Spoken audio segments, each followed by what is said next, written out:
Eu queria agradecer o convite de vocês. Meu nome é Fábio. Eu tenho um certo link muito atípico aí com a música, porque eu comecei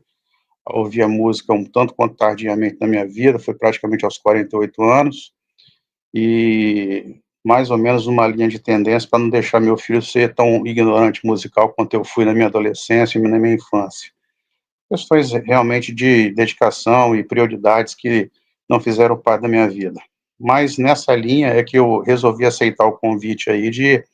estar contribuindo com essa com essa jornada do dia de hoje, da noite de hoje. Bom, nesse sentido, eu queria pegar alguns ganchos aí da Renata, antes de passar a bola para o Adilson, que aí depois o Adilson já vai emendando com outras falas aí, sobrepondo as nossas, é que eu percebo, de certa forma, é, eu tento fazer, na verdade, um certo paralelo, inclusive, com o dia a dia que a gente vive, né, dentro de uma sala de aula. Eu sou professor também, quando você eventualmente tem que se dispor a promover uma pedagogia até diferente, e em alguns casos, não é o meu caso, porque eu dou aula mais ou menos no curso de ensino médio adiante, né, até pós-graduação, mas você vê que outras técnicas são empregadas dentro de sala de aula usando a música para poder chamar a atenção daqueles meninos que estão ali em sala de aula. Então, nessa linha que, guardadas as proporções, a gente tem que reinventar a, a, a, a chamar a atenção em tempos, às vezes, muito curtos, né, mediante o ensino de 1 hora ou de 2 horas em sala de aula, utilizando técnicas paralelas, né, para poder chamar a atenção desse personagem, que é o aluno, na interação da sala de aula no nosso dia a dia. Isso aí me lembra, né, o paradoxo, né, que é exatamente, às vezes eles estão no meio da sala de aula usando um celular, ouvindo uma música ou fazendo qualquer outra coisa, menos ter a bendita aula que estaria predispondo ali naquele tempo.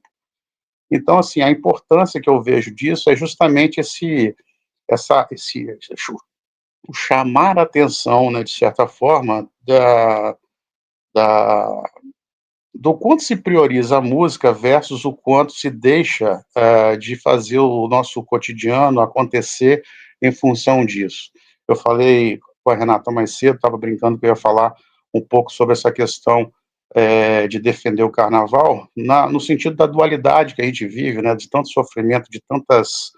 mazelas que a gente tem no nosso dia a dia, né, matar um leão por dia. E aí, nesse sentido, esses tempos acabam vindo como um bálsamo para recobrir ou reconfortar, pelo menos em algumas horas ou de um dia ou de alguma semana que seja, né, os 365 dias do ano. Então, assim, a gente tem de um ano, né, um ano bem contabilizado em um calendário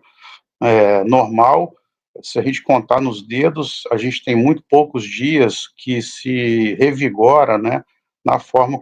tão intensa quanto é uma semana de carnaval para aqueles que gostam de carnaval. A Renata mesmo falou ainda há pouco que ela preferiu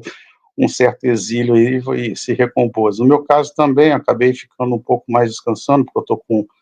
uma situação também de saúde, particularmente sendo afetada por esses dias, né, que são mais intensos, e aí eu acabo me recolhendo um pouco para poder fazer uma dinâmica mais tranquila, uma dinâmica de mais relaxamento. Mas na sexta-feira que anteceda o carnaval, pode ter certeza que eu toquei um pouquinho de música lá junto com a minha banda, com meus amigos, né, que me reconfortam. É um tempo em que a gente usa praticamente todas as sextas-feiras, né, desde que começou a pandemia, um pouco depois, na verdade, na saída da pandemia, a gente se dedicou a formar esse coletivo como uma forma psiquiátrica mesmo, né, de trabalhar a semana, de trabalhar o mês,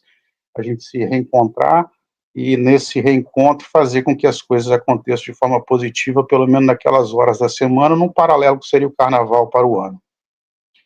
Por enquanto, eu vou deixar essa fala nesse momento para passar a palavra para a Dilson, e aí eu tenho mais coisas para falar conforme a gente vai adentrando ao tema.